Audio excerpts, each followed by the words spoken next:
Komentar terus. Ngomong. Anak tanya juga.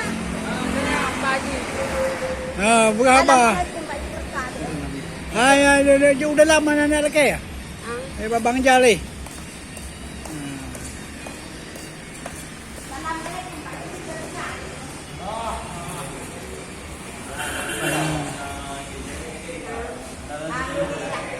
Kan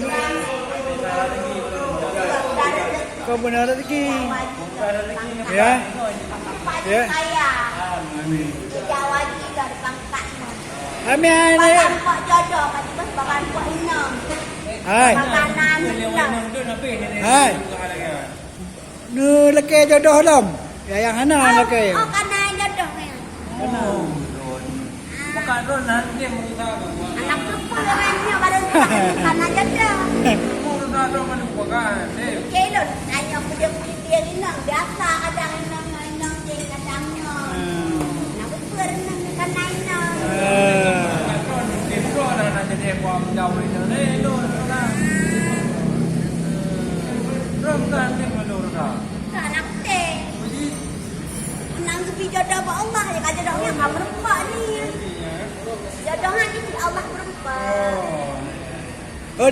Nak depa je berkan nak pergi tidak aja. Benda pun tak ada. Le dah rezeki orang-orang ya. Pelong yang kana inang. Le dah rezeki orang-orang. Hai. Nang dekat Padahal kada ai kada tu.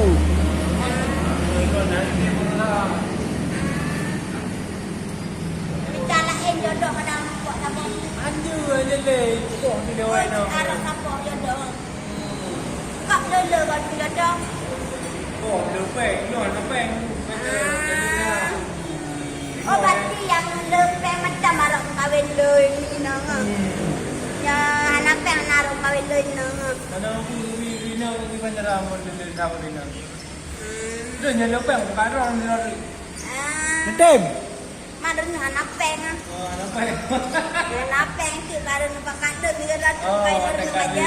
lepeng tu bukan orang dapat. Kan. Nak abu lepeng ah. Gede dah bawa je jalan. Assalamualaikum Pak Haji. Waalaikumsalam. Jom dekat tu. Mana dia? Abang dengan ni ber. Mat. Tu Pak Haji terkabe ah. Yang balik ke dekat baju ni. Balik yang pun lagi. Lebaran le Pak Haji. Nak bertanya apa? Kakak, Pak Haji lo nak bertanya apa? Hah? Bertanya. Apa tadi yo? Pak Haji. Assalamualaikum Pak Haji terkabe. Nombor dua Nombor dua ambil lagi. Pak Haji berkaya.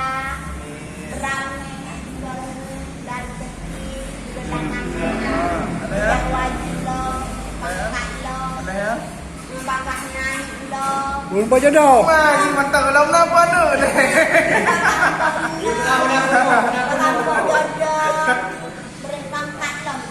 Je, terima kasih bro. Ejak wajib. Je kan? Assalamualaikum. Waalaikumsalam. Tolong.